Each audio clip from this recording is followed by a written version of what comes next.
Jesus in the garden, newly risen from the dead, who stood by weeping Mary and who heard the words she said, as if you were the gardener, till at last your shepherd's voice called her Mary, and with one word gave her reason to rejoice. Jesus in the garden, ever new, but still the same, help me recognize you in the speaking of my name. Jesus on the journey, fellow traveller on the road, who met two sad disciples, walking with them as you showed the meaning of the scriptures that predicted you would rise, but only when you blessed the meal could they believe their eyes. Jesus on the journey, meet me where my hopes have fled, help me recognize you in the breaking of the bread. Jesus in the locked room, breaking through despair and doubt, who comforted your friends when they had shut the whole world out, who came again for Thomas and revealed your hands and side so that he could touch and know you as alive, though you had died. Jesus in the locked room, breaking through our self-built bars, help me recognize you in the touching of your scars. So what is this locked room we're talking about? As you'll see in the wonderful background just behind me. Jesus has risen from the dead, but his disciples haven't yet come to terms with it. They don't believe the first message they hear from the women who visited the grave.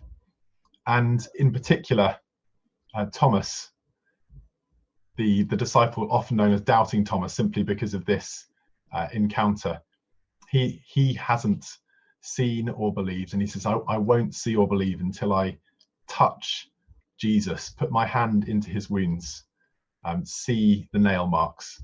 And of course, famously, he then does and falls at Jesus's feet and says, my Lord and my God. What does this tell us about the kind of God that we have? What does this tell us about the Easter message? I want to start off, just if you can see that, this is what we call in our family a magic sweetie.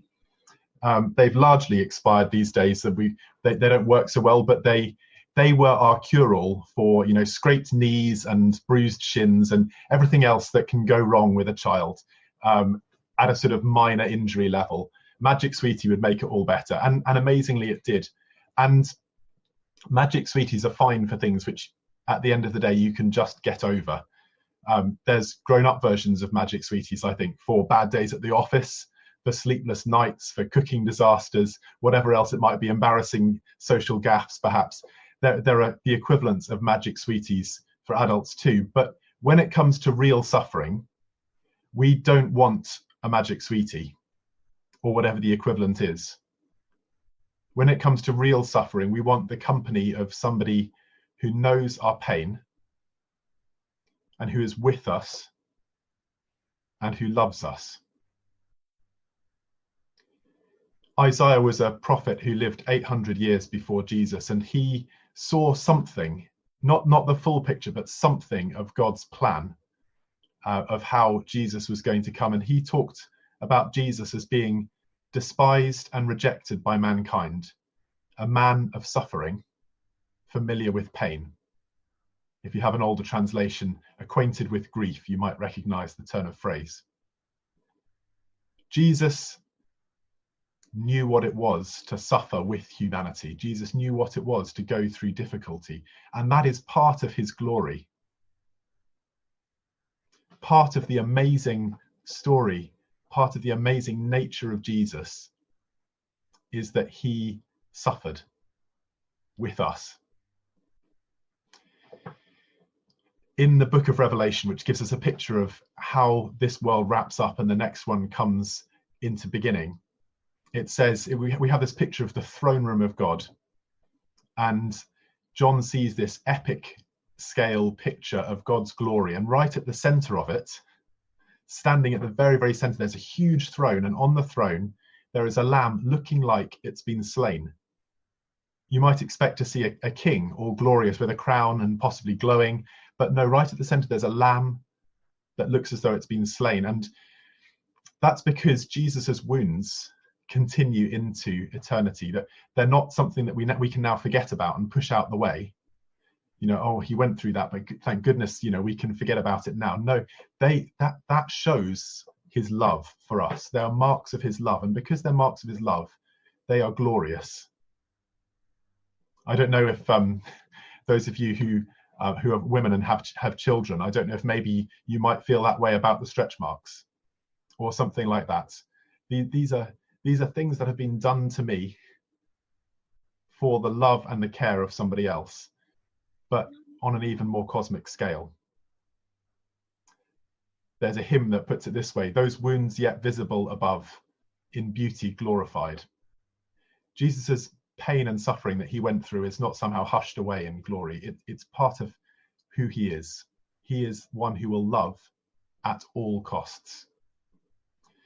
He doesn't offer a magic sweetie to our suffering. He doesn't offer cheap distraction. He offers costly love.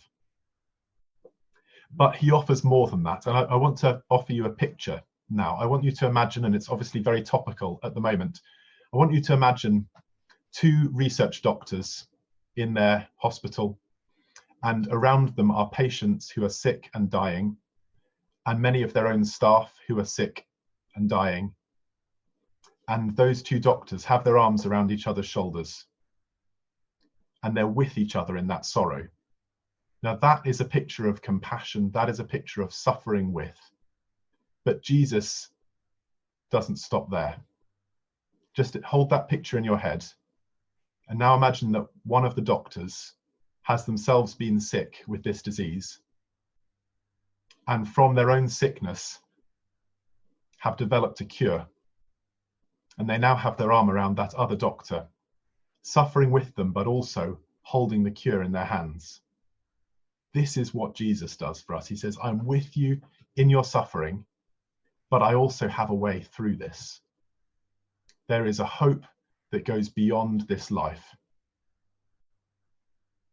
He has prepared a place for us, the other side of death, where there is no pain, no suffering, no hurt, no death. And we can be sure of it because Jesus has the scars on his body that show that he has died and come through death. It beggars belief, and we try to get our heads around it again and again, but ultimately every person that you can read about who's gone to try and investigate the resurrection of Christ, it seems to have come back writing a book about how they've been convinced by it. The fact is, Jesus raised from the dead, and from the other side of death, he says, I've prepared a place for you, and you can trust me because I've shown it by being raised from the dead. So this is the first part of our message. When you find yourself stressed or sad or in pain or anxious, there's a lot of anxiety around at the moment, depressed, bereaved, alone, remember Jesus, nail-scarred but also glorious, with you and pointing ahead to that speck on the horizon that is eternal life, the other side of death, saying, one day we'll be there.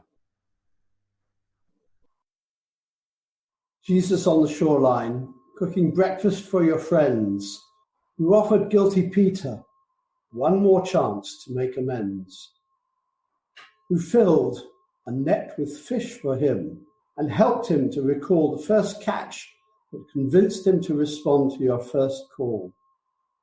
Jesus on the shoreline, know my best. Forgive my worst. Help me recognize you in the way I met you first. Jesus on the shoreline. This is a different story that comes after Jesus was raised from the dead. This one primarily about Peter. Peter's back to fishing again. He's followed Jesus. First of all, he followed Jesus because he was a gifted teacher. And then he followed him because he came to realize that Jesus was the Messiah. And he swore unending loyalty to Jesus. And then he blew it. He denied Jesus, not just once in the heat of the moment, but 3 times spaced out over an evening because of the intense pressure he felt under and the worry that he had about what the implications would be of following Jesus. So what else is he good for now? He has to go back to what he knows, which is fishing. He's lost whatever hope he had for something better, and back he gets into his boat. And he spends all night fishing. And just to make things worse, he isn't even any good at that tonight. He doesn't catch any fish at all. So he's been up all night and it's been fruitless. What I want you to see is the beauty of how Jesus deals with him in this story, because it's indicative of how Jesus reacts to all of us, or not reacts even, how Jesus comes after all of us in a loving and gracious and kind way. Because this is what we read. Afterwards, Jesus appeared again to his disciples by the Sea of Galilee. It happened this way. Simon Peter, Thomas, Nathanael, the sons of Zebedee, and 2 other disciples were together. "I'm going out to fish," Simon told them, and they said, "We'll go with you." So they went out and got into the boat, but that night they caught nothing. And early in the morning, Jesus stood on the shore, but the disciples didn't realize that it was Jesus. And he called out to them, "Friends, haven't you any fish?" "No," they answered. He said, "Throw your net on the right side of the boat and you'll find some." When they did, they were unable to haul the net in because of the large number of fish. And then the disciple whom Jesus loved said to Peter, "It's the Lord."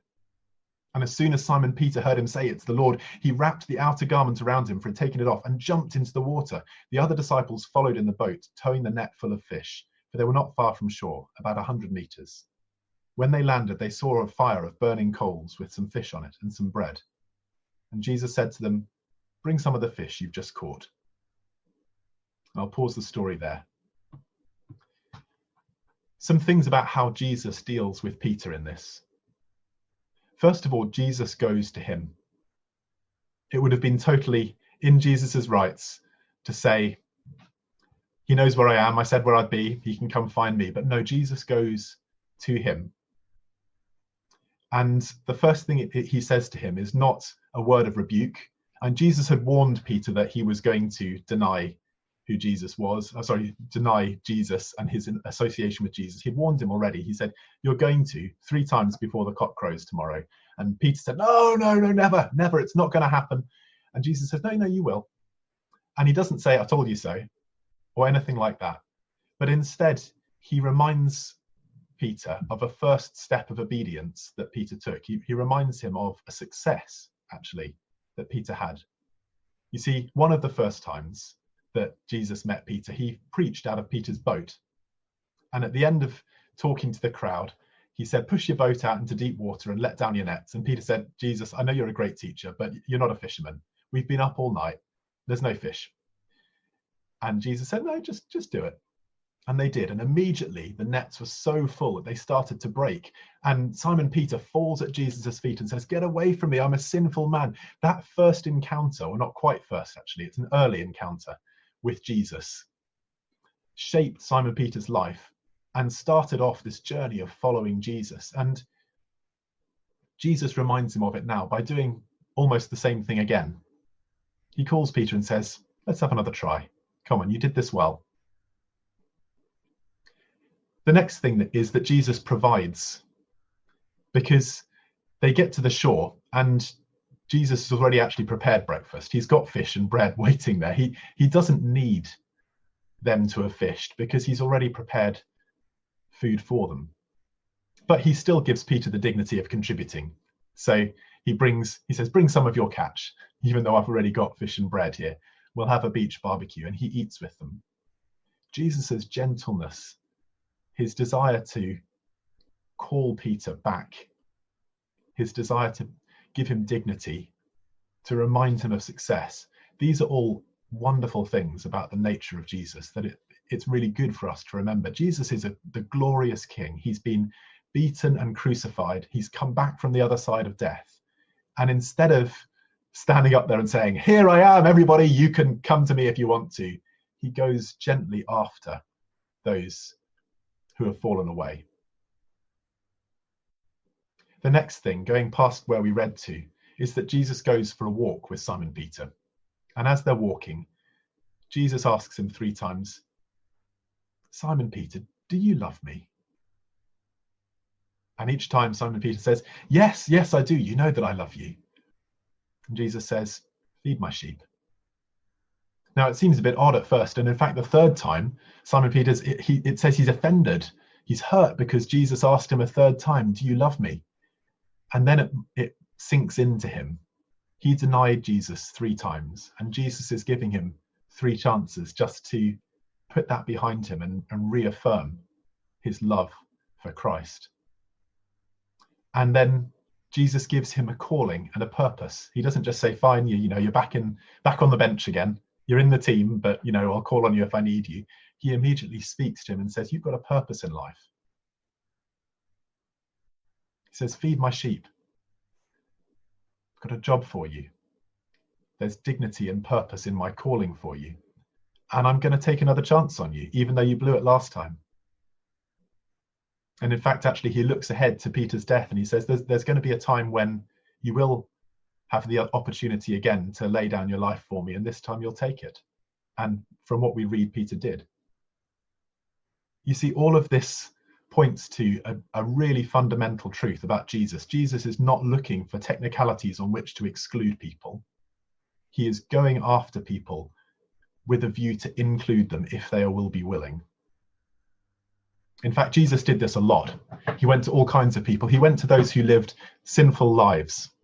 Those who were more obviously sinful is probably a better way to put it.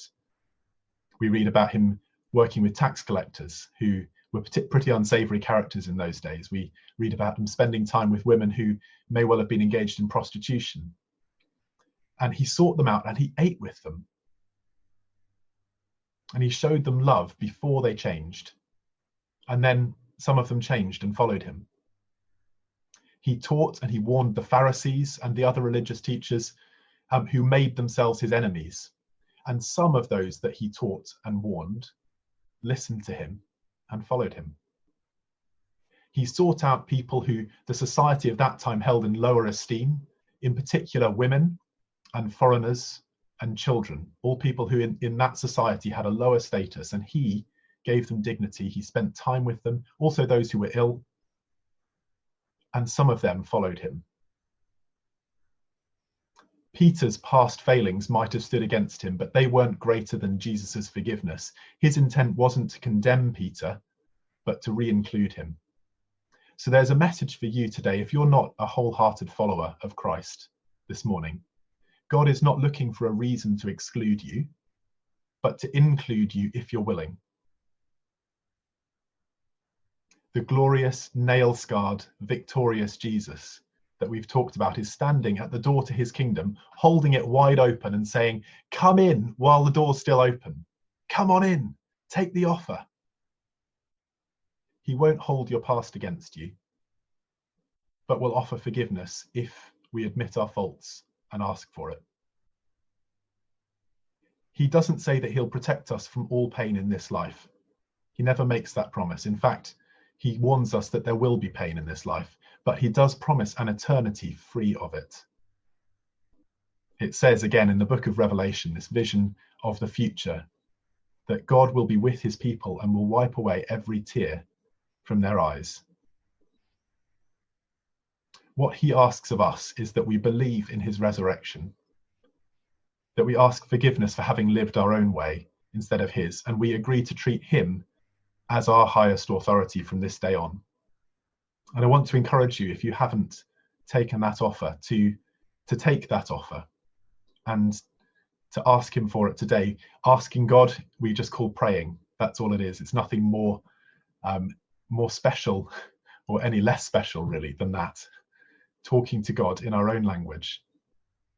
And so I want to lead us in praying now. And this is a prayer that's as valid whether you are already a follower of Christ or whether you've never followed Christ before, but you think, actually, this is what I need. Let's pray.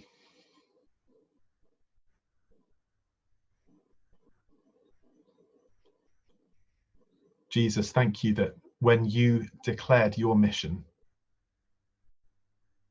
right back at the very beginning of your time ministering as an adult, you said, I'm here to bring the good news to the poor.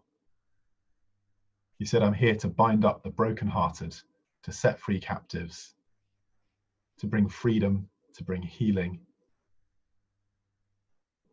and to proclaim the year of the Lord's favour. And Jesus, I thank you that that is seen in this Easter message. I thank you that it's seen in how you dealt with Peter, that you hold the door open and you say, if you will come in, the door is open. And Jesus, you don't ask very much of us. You ask for our love and our obedience. So Jesus, we want to say we are sorry that we have tried to live our own way.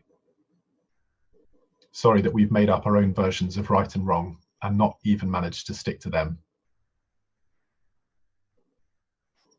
God, we accept that you get to make the rules, that you're Lord, and we accept that we need your help, that you're our rescuer. And we ask you to forgive us and to welcome us into your kingdom. Thank you that this prayer is not hopefully offered up with no real understanding of whether it will be heard, but this prayer is us speaking to Jesus Christ, who has been through death and come out the other side victorious.